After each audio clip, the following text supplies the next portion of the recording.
Selamat datang di mata kuliah Manajemen Diklat.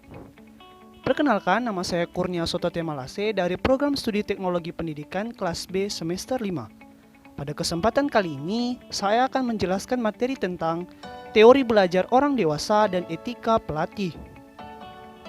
Yang pertama ialah teori belajar orang dewasa. Pendidikan orang dewasa atau dengan istilah lain andragogi berasal dari bahasa Yunani dari kata aner artinya orang dewasa dan agogos artinya memimpin.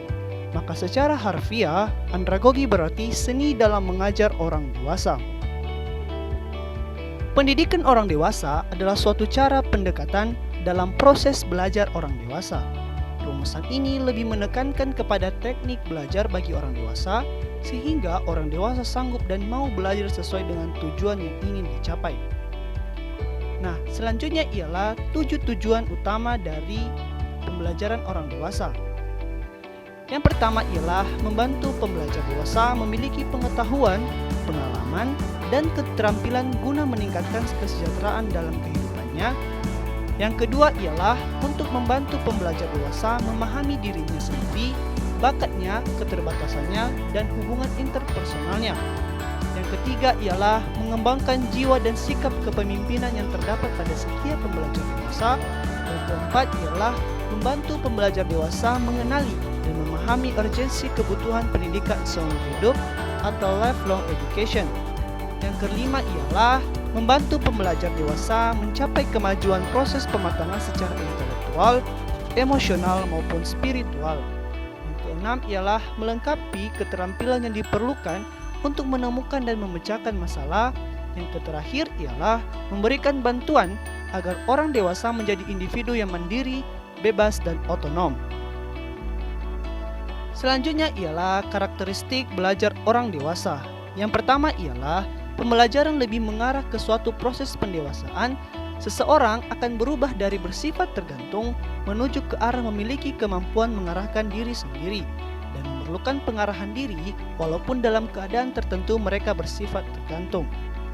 Yang kedua ialah pembelajaran yang lebih utama menggunakan eksperimen, diskusi, pemecahan masalah, latihan, simulasi, dan praktik lapangan. Yang ketiga ialah program belajar harus disusun sesuai dengan kebutuhan kehidupan mereka yang sebenarnya.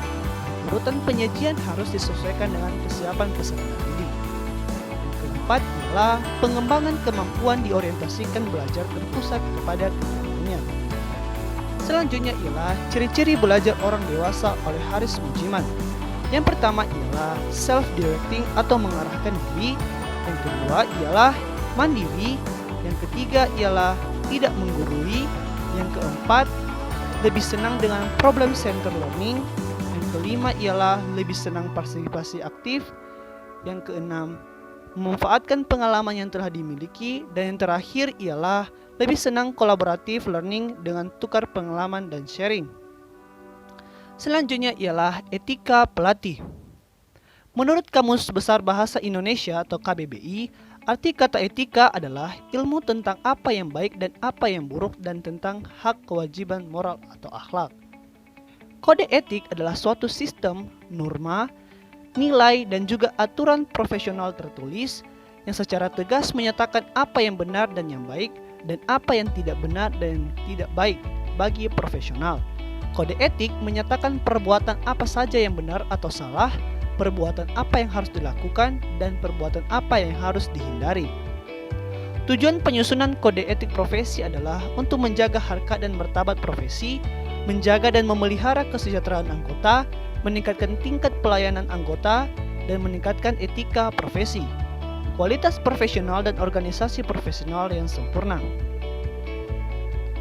Selanjutnya ialah prinsip dasar dalam etika pelatih. Yang pertama ialah prinsip tanggung jawab, merupakan profesi yang mana harus bertanggung jawab terhadap pelaksanaan suatu pekerjaan dan juga terhadap hasilnya.